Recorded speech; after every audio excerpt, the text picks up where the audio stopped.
Eh bien, je voulais tellement être avec vous aujourd'hui. Je voulais tellement vivre cette fin de semaine-là avec vous. Et semblerait que la vie a décidé pour moi que ça serait pas cette année que ça va se passer. Et donc, j'ai proposé à Lolita et Fabrice de faire un enregistrement pour les programmes que je devais offrir en fin de semaine. Je suis désolée, mais je suis surtout tellement déçue de ne pas pouvoir être avec vous. J'espère que vous allez me pardonner, puis j'espère aussi que vous allez pouvoir bénéficier quand même de ce que je vais partager avec vous. Et que je vais me souvenir aussi qu'il y a des personnes qui font la traduction en simultané. Je ne sais pas s'il y a quelqu'un qui va faire la traduction du québécois vers le français français. Donc, aujourd'hui, ce matin, je vais essayer de partager avec vous et de vous faire vivre des expériences aussi pour la partie Yoga du rire avec les seniors. Je fête en fait au moment où vous allez regarder cette vidéo. Moi, je vais célébrer 15 années de pratique de yoga du rire. Chaque fois que j'ai un contrat pour aller travailler avec des seniors, c'est toujours comme, pour moi, ce sont des groupes bonbons. C'est ce que j'appelle des groupes bonbons. Il y a 3 groupes qu'on pourrait qualifier de seniors. Et ce sont des groupes avec lesquels on utilise le yoga du rire de manière fort différente. Le premier groupe, ce serait des personnes qu'on qualifie de seniors. Ben, en fait, pour moi, c'est des personnes plus âgées, mais très dynamiques et actives. Donc, ce sont des personnes qui sont mobiles, qui sont actives dans la société, qui ont des défis physiques un peu, mais vraiment légers. Probablement que parfois, elles sont un peu dures d'oreille. Enfin, c'est ce que ma mère dit de mon père. Je pense qu'il fait de la surdité. Comment elle dit? Euh, Tu sais, quand on choisit ce qu'on veut entendre, là, la surdité sélective. J'adore ça. Bref, ce sont des personnes qui sont assez énergiques et donc habituellement, on peut utiliser le yoga du rire, probablement, je vous dirais, d'une manière qui est assez similaire à ce qu'on utiliserait en format club de rire. Donc, on va être debout, on va probablement respirer un peu plus fréquemment, mais on n'aura pas besoin de prévoir que les gens, il faut qu'ils soient assis, la manière dont il faut qu'on place la salle. Donc, ça va être des personnes qui vont être contentes de bouger parce qu'elles sont actives. C'était le premier groupe. Le deuxième groupe, ce serait probablement des personnes qui vivent dans des endroits, vous savez, je ne sais pas si en Europe ça existe autant qu'au Québec, au Canada. On a des résidences, ils appellent ça des résidences pour retraités, des résidences pour personnes âgées. À ce moment-là, on aurait probablement des personnes qui se déplacent avec des déambulateurs, des cannes. Il y aurait peut-être des pertes cognitives légères dans ces groupes-là. Les personnes sont un peu plus fragiles, donc elles vont se déplacer avec plus de précautions. C'est le deuxième groupe et pour ce groupe-là, bien souvent, ce que vous allez constater, c'est que les personnes vont préférer être assises. Ça va se lever un peu. On va les encourager à se lever, à bouger à quelques reprises, mais elles vont toujours se rasseoir. C'est comme non, c'est fatigant là, ça, je veux m'asseoir. Et la troisième catégorie, là, à ce moment-là, on parle d'un CHSLD ici. Ça, c'est pas des centres de jour. Le centre de jour, c'est un endroit où les personnes viennent passer la journée et retournent chez elles ou dans leur logement. Dans les centres de jour, la clientèle qu'on trouverait, ce serait probablement des personnes qui ont vécu un AVC, qui commencent à faire des pertes cognitives, qui ont développé la maladie de Parkinson, Alzheimer. Il y a beaucoup de ça. De l'aphasie aussi. Voilà, en CHSLD. Sur des unités de soins, ben là, on parle de personnes à mobilité très réduite, pertes cognitives sévères. Il y aurait des gens qui auraient la maladie d'Alzheimer, mais un peu plus avancée. Il y en a que c'est très sévère. Il y a des paralysies partielles, évidemment. Donc, c'est 3 catégories pour les seniors. On va travailler avec les 3 catégories, mais d'une manière un peu différente. La cadence va être différente, le rythme va être différent, les exercices aussi vont être différents, on va devoir les adapter parce que le groupe peut pas être aussi grand si on se retrouve avec des aînés qui sont tous en fauteuil roulant ou qui peuvent pas bouger, là. Vous devez vous poser la question peut-être pourquoi. En fait, c'est que quand les personnes sont en fauteuil roulant, ils vont pas se déplacer du tout. Quand une personne a une paralysie partielle, imaginez que ma main gauche, tout mon côté gauche, là, ça bouge pas. Donc, moi, l'exercice même de l'accueil avec mon voisin, je pourrais probablement même pas envisager de le faire. Donc, ça va être à l'animateur à se déplacer de personne en personne en personne pour leur faire les exercices. C'est une des choses que je veux que vous vous souveniez parce que quand on a un groupe de personnes, si vous vous faites engager pour travailler avec des seniors, ça va être très important de poser des questions aux intervenants. La clientèle qui va être avec moi, quelle est sa situation, quels sont les handicaps, quels sont les défis, vous la connaissez, votre clientèle. Nous, l'animateur qui y va pour une fois ou pour quelques fois, on ne les connaît pas au départ. Donc, c'est très, très important de poser des questions pour savoir avec qui je vais rire aujourd'hui, avec qui je vais travailler, parce que vous allez vous préparer d'une manière différente. Vous savez au départ que probablement que la clientèle qui est plus avancée dans certains types de maladies, ce ne sera pas aussi que d'autres groupes avec qui vous pourriez vivre l'expérience. Mais vous allez les avoir fait respirer ensemble, vous allez leur avoir permis d'entendre des rires, vous allez les avoir sortis de leur chambre, donc briser l'isolement. Quand c'est un groupe de personnes mobiles, agiles, dynamiques, peu importe le nombre de participants, vous êtes bon pour faire votre travail. Avec ces clientèles-là, par contre, vous allez avoir besoin de projeter plus fort. Donc, il faut que vous travailliez votre voix pour que tout le monde puisse vous entendre. L'autre chose que je vous suggère toujours de faire, c'est de porter des vêtements colorés. Pourquoi, selon vous? Parce que les vêtements colorés, ça va être une autre stimulation. On veut énergiser, on veut dynamiser. Les couleurs vives, c'est bon. Le chandail orange de l'Institut, je ne l'ai pas mis aujourd'hui, là, mais le chandail orange, c'est une bonne couleur. Le chandail rouge de l'École du yoga du rire, moi, je l'ai choisi rouge. Il est vraiment rouge vif parce que je me disais, avec les clientèles qui auront besoin les enfants, les aînés, certains groupes, quand je fais des prestations au grand public, c'est parfait parce que c'est rouge, donc c'est énergisant. Choisissez des couleurs là, qui vont bien vous aller, mais des couleurs vives. Puis je suis certaine, là, je regarde les photos parfois, ce que je vois, je suis certaine que vous en portez déjà aujourd'hui. La deuxième catégorie de seniors, ceux qui sont semi-mobiles, moi, je les traite de la même façon que ceux qui sont complètement non mobiles. C'est-à-dire, je fais placer leurs fauteuils ou les chaises, je les fais placer en cercle. Avec un espace, vous allez laisser un espace entre deux fauteuils. Par exemple, si la porte dans le local, si la porte est à l'opposé de vous, comme ça, et mes mains sont grandes, hein?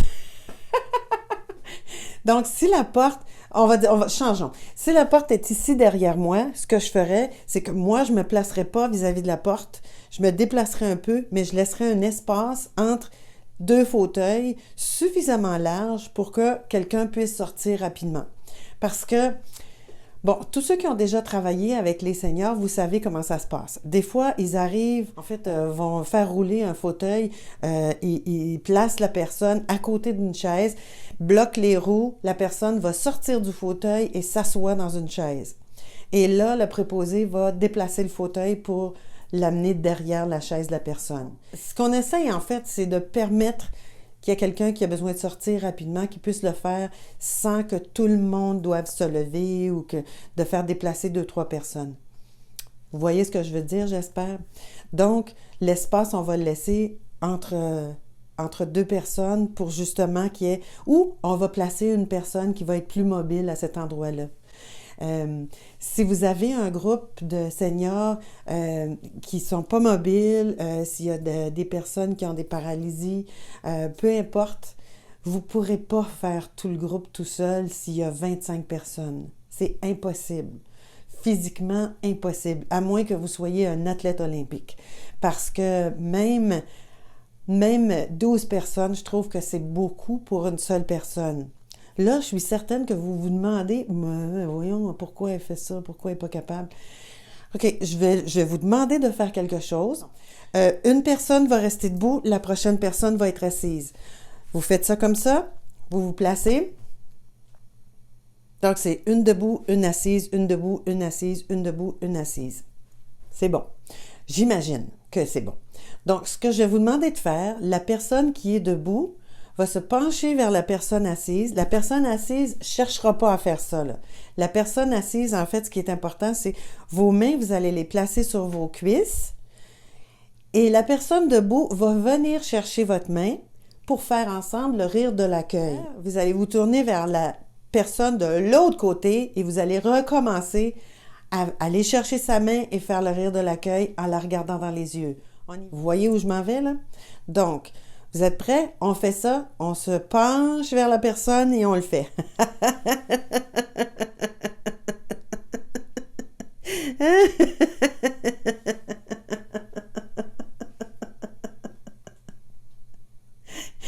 Parfait.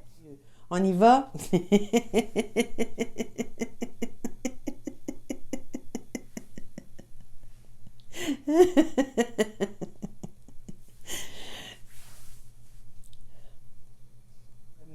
OK, ce que je voulais vous expérimentiez, puis là, la personne assise ne l'a pas vécu, mais la personne debout l'a vécu. C'est quand on fait un exercice où on est debout en train de faire le rire de l'accueil, par exemple, notre corps est comme ça, là. On est à la verticale. Mais quand on doit se pencher, le diaphragme travaille complètement autrement. Et quand on est penché, parce que les personnes en fauteuil roulant ne sont pas à la hauteur ici, là, on doit vraiment, vraiment se pencher souvent pour aller chercher leurs mains.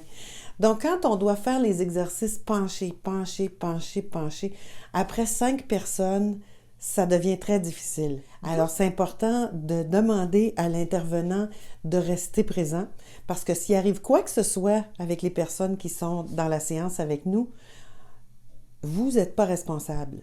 Nous ne connaissons pas les soins qu'on doit leur donner. Évidemment, si c'est votre travail, c'est une autre histoire. Mais sinon, l'intervenant, l'infirmière, la préposée, la responsable des loisirs doit rester avec vous. C'est important qu'il y ait quelqu'un qui puisse donner les soins en cas de besoin.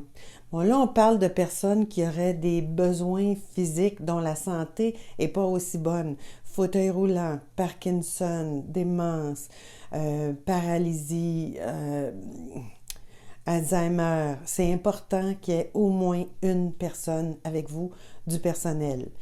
L'autre chose que je vous suggère, c'est de demander, est-ce qu'il y a des bénévoles ou des membres des familles qui viennent de temps en temps, qui pourraient nous accompagner? Parce qu'à ce moment-là, vous allez utiliser ces personnes-là pour vous... moi, j'appelle ça mon renfort.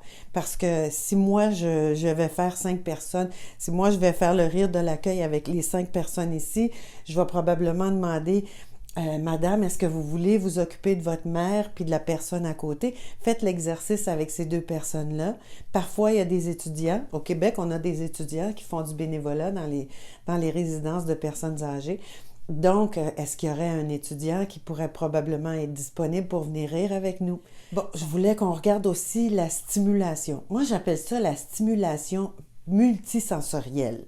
Parce que je vais porter des vêtements colorés. Donc, les vêtements, c'est une chose, mais on peut avoir d'autres choses aussi avec nous qui vont permettre une stimulation visuelle. Puis quand je dis multisensoriel, c'est le toucher, le regard, l'ouïe, l'odorat parfois.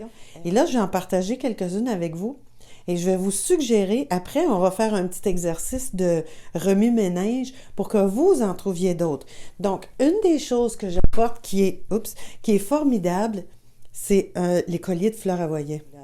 Moi, souvent, ce que je fais, c'est que je les place à certains endroits stratégiques pour faire une touche de couleur, parce que c'est difficile d'être plus joyeux que ça, hein?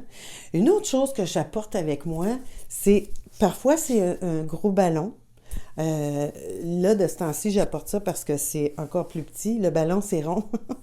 Alors que ça, c'est petit, puis ça se comprime et ça pèse rien non plus. Ça, c'est comme un bâton de parole. Je ne sais pas si vous êtes familier avec le principe du bâton de parole, mais quand on l'a dans les mains, il faut qu'on rit. Et donc ça, c'est très, très doux. Il y a le sourire dessus, puis parfois, ils regardent, puis ils savent pas trop. Puis je leur dis, ah, vous avez le sourire dans la main. Il faut que vous ayez le sourire sur le visage. Et bon, vous voyez où je m'en vais avec ça. J'ai évidemment mon ami fidèle, ma pilule de rire. Et la pilule de rire, voici ce que ça fait. Je la place proche ici.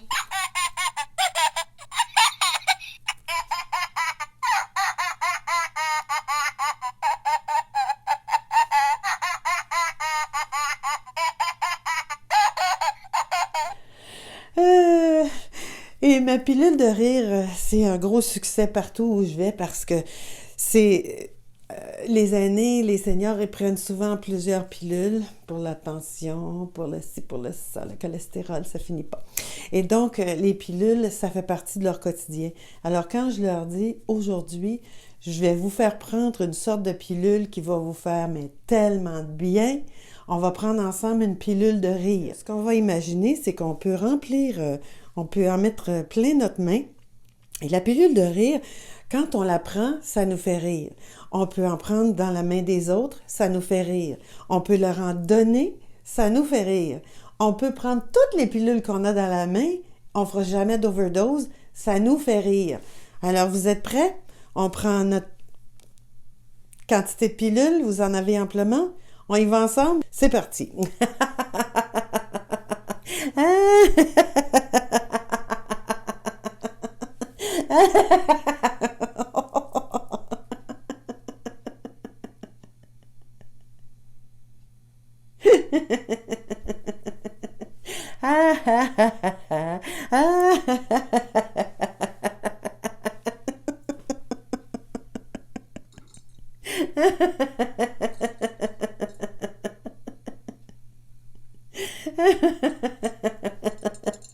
C'est bon!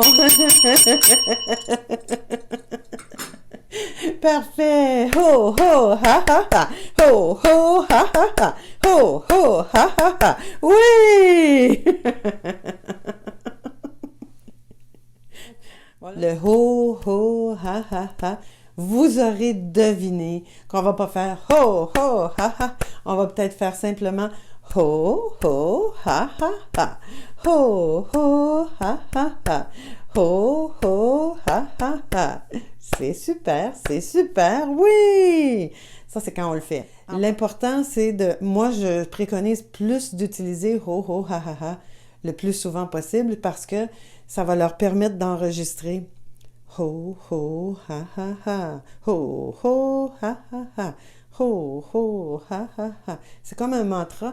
Et ce que j'ai réalisé au fil des années, en fait, c'est quand je travaille avec les clientèles peut-être plus atteintes de perte cognitive, ho, ho, ha, ha, ha, ils s'en souviennent. Alors que d'autres choses, peut-être moins. Donc, ho, ho, ha, ha, ha, moi, je vous suggère de l'utiliser, mais c'est certain qu'on va le faire autrement. Si vous avez quelqu'un qui ne peut pas utiliser un côté, on va simplement lui suggérer, tapez sur votre cuisse avec l'autre main. Ho, ho, ha, ha, ha, ho. Ou tapez sur la table. Bon, ce qui m'amène à vous faire une suggestion.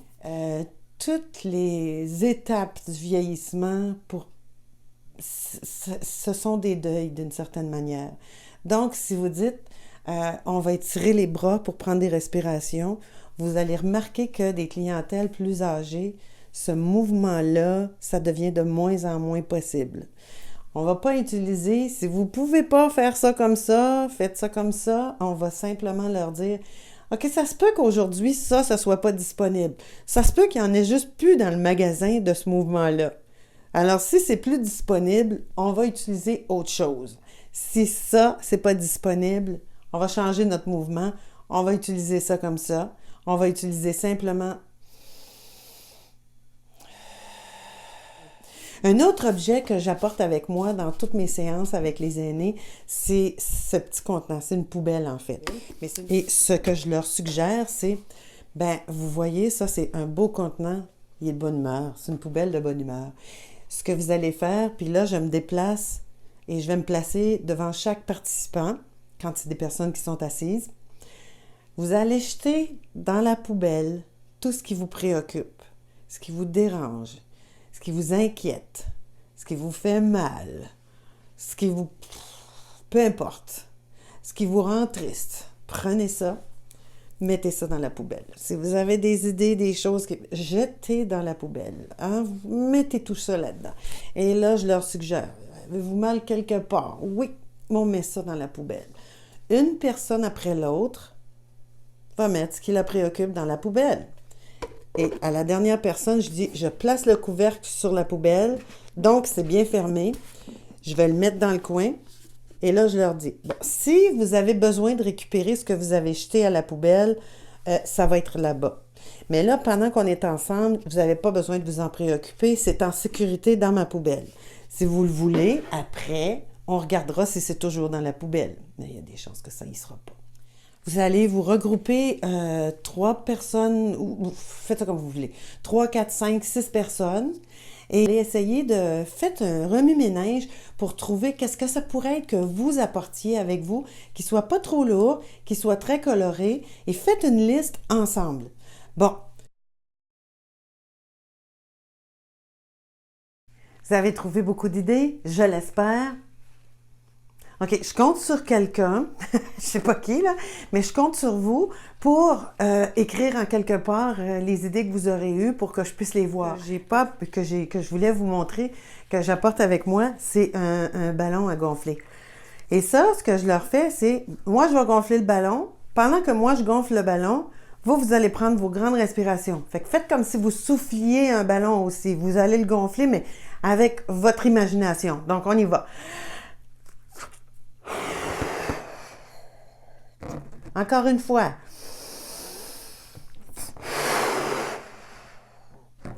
Une autre fois.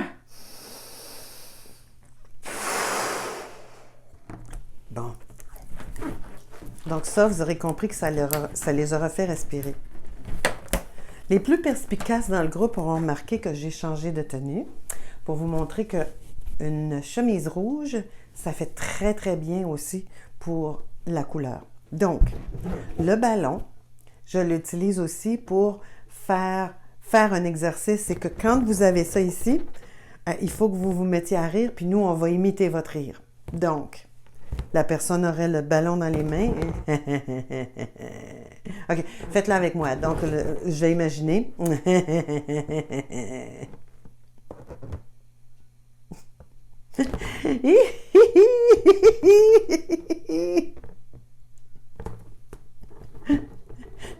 Prenez, passez-vous un crayon. Bon, tout le monde a probablement un crayon ou quelque chose. Choisissez un objet et avec les personnes avec qui vous avez fait le remue-ménage, faites l'exercice.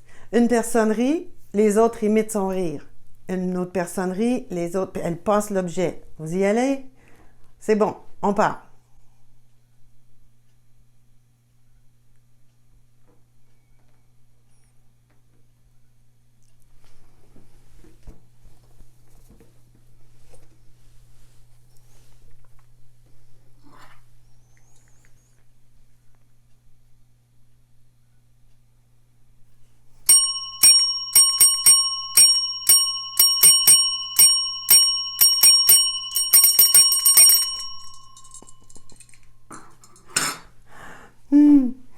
OK. Maintenant, je vais vous proposer qu'on fasse un genre de remue-ménage pour les exercices de respiration. Parce que ce que je vous disais, c'est ça va être important de prendre le temps de faire plus de respiration parce que cette clientèle-là va avoir besoin de se reposer un peu plus. Alors, je vais vous faire une série de respirations. On va faire un exercice et la respiration. Un exercice qui est assez facile pour les aînés, c'est le rire de la dispute. On le connaît tous. On va se tourner les uns vers les autres en faisant cet exercice-là. Quand vous allez entendre ma clochette, si vous riez trop fort, quand vous allez entendre ma clochette, ça va être le signal. On va prendre notre respiration après. Donc, on y va avec la dispute.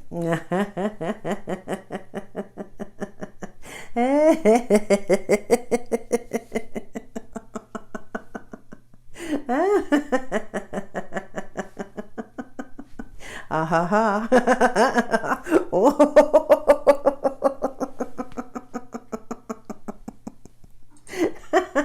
Ho, ho, ha, ha, ha. Ho, ho, ha, ha, ha. Ho, ho, ha, ha, ha. Oui, c'est beau. On imagine qu'on a des fleurs, on a une plate-bande magnifique devant nous. Il y a une variété de fleurs dans ça, c'est incroyable, c'est beau, c'est beau. Mais on va s'en cueillir une, puis on va prendre une grande inspiration en sentant son parfum. Vous êtes prêts? On se penche un peu, on cueille la fleur et... Ah.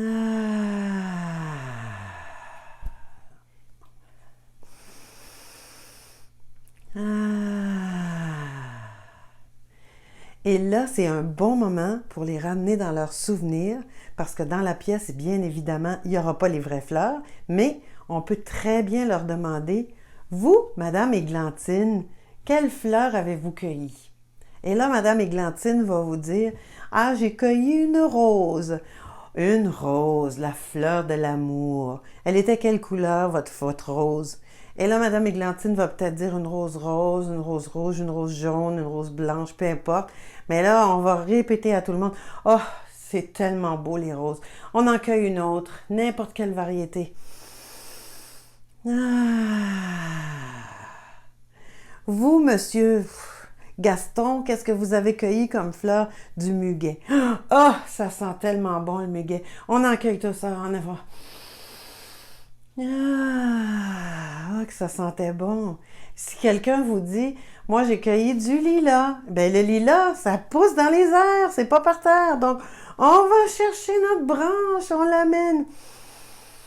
Ah, on les fait faire un mouvement, on leur fait retourner dans leurs souvenirs, même si l'odeur n'est pas dans la pièce, il y a fort à parier que les personnes vont effectivement avoir eu l'odeur du muguet, du lilas, de la rose, simplement par le rappel de leurs souvenirs. C'est tellement beau. Donc, on fait des choses dont on n'est pas trop fier.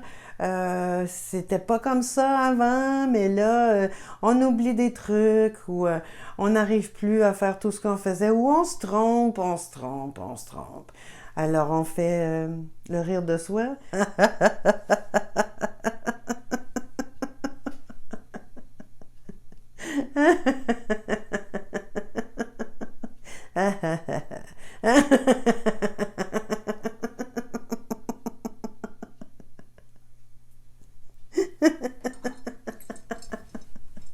Ho, ho, ha, ha, ha. Ho, ho, ha, ha, ha. Ho, ho, ha, ha, ha. Ouais, parfait. On en profiterait pour prendre une autre respiration. On peut encore imaginer qu'au centre, il y a un gros gâteau d'anniversaire, mais il y a plein de chandelles parce que c'est le 100e anniversaire de quelqu'un. Donc, il faut souffler les chandelles de notre gâteau d'anniversaire. On inspire. Et on souffle.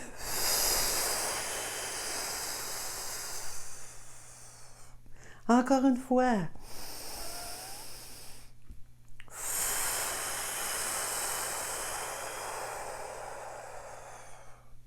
Moi, je préfère 3 fois. Donc, on y va encore.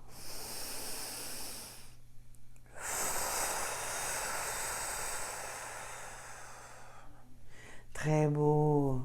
Bon, là, je vais vous confier une grande mission et vous allez noter quels exercices vous allez choisir de faire avec des personnes pour qui ça n'est pas disponible, pour qui parfois ça n'est pas disponible, pour qui le mouvement n'est pas disponible. On y va.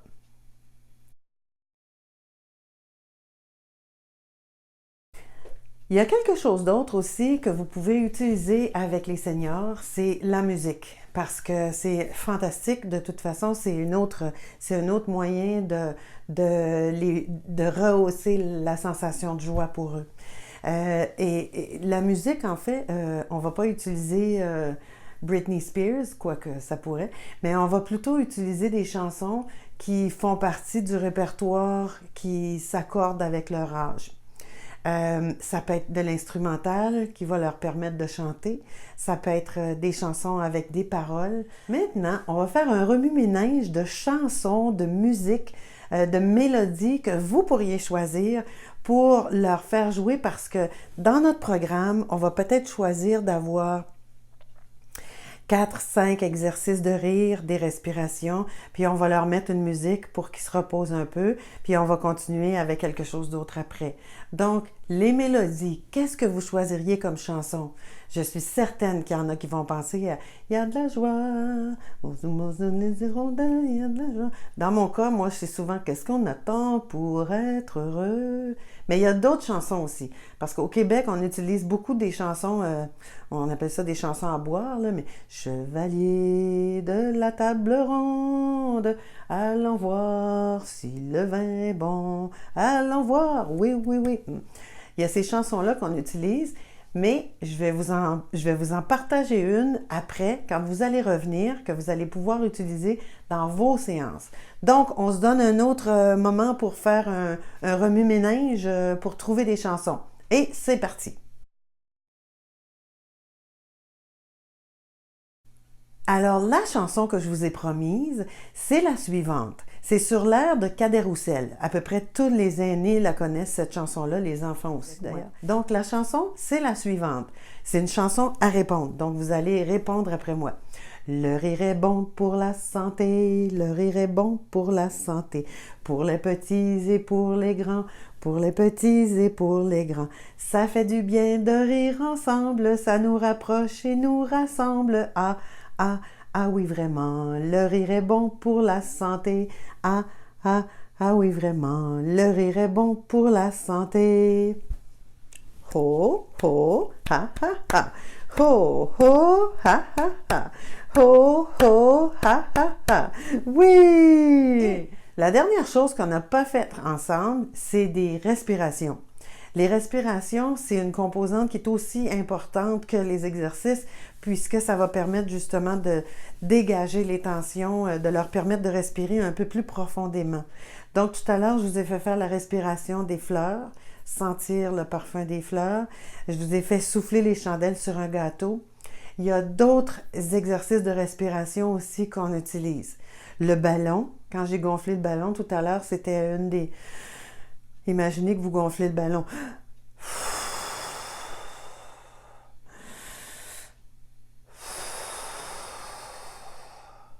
Une autre respiration que j'aime beaucoup aussi, c'est avez-vous déjà eu une corde à linge où vous alliez faire sécher vos vêtements? Parce que l'odeur des vêtements, quand on les entre, après, ça sent tellement bon. On imagine qu'on est en train de mettre le visage dans les draps qui viennent de rentrer. Ils sentent bon, ils sentent bon. On prend de grande inspiration pour l'odeur des draps. Ah, ça sent bon. La respiration de la bise soufflée. Donc, la respiration, on part avec un côté, on fait...